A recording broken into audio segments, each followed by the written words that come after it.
welcome to Bushcraft Survival.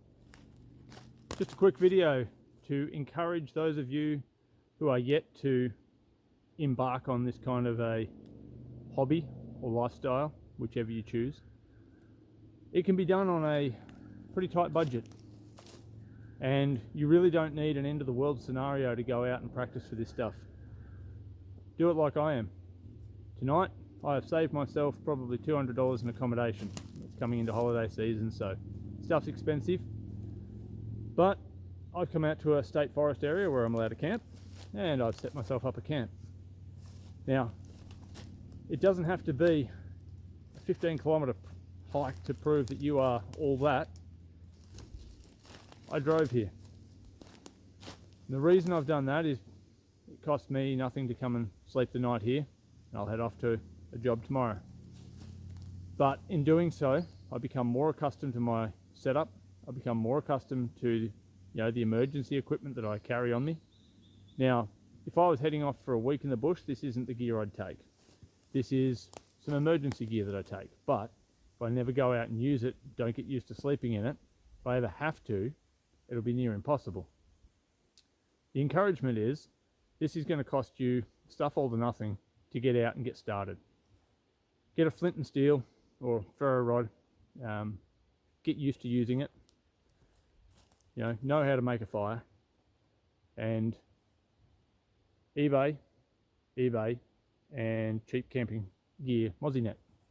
Hammock and tarp were both from eBay for around the $30 a piece. Mozzie net was about 20 bucks. Backpack with a weather cover over it just in case it gets wet tonight, which it's probably going to.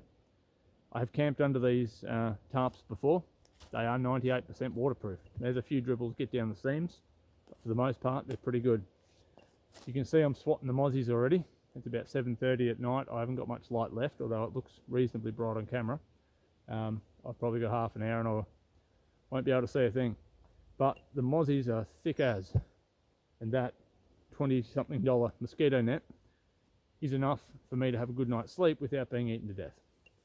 So, and as you can see, there's a lot of ground litter, leaf litter around. Trying to clear that out, is doable, but it takes more time. To be able to have the hammock and tarp set up takes me a couple of minutes to whip that out of the bag, and I'm set up for a dry night's sleep, a $25 mozzie net, and I am bug proof for the night. Now, it really doesn't take anything more than that. I am doing this as a bit of a concealment camp. I'm not far from a major highway. I would like to remain undisturbed tonight.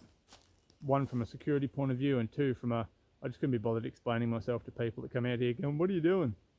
So I may or may not light a fire. If I do, it's only going to be small. I've got enough gear with me to stay warm, but likely I'll choose not to light a fire tonight. I don't need it for warmth.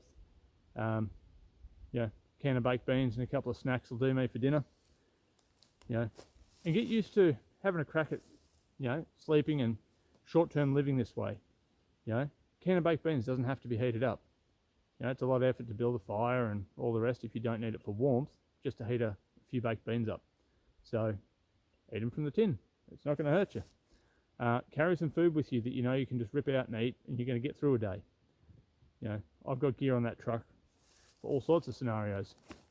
But just encourage you to don't make excuses. Get out, give it a shot, and worst case, you can go back over there and hop in your vehicle and head home if it's really that bad. But get out and give it a shot. Guarantee you, once you get into it, you're going to love it. And I reckon with that said, time for me to go bush. See ya.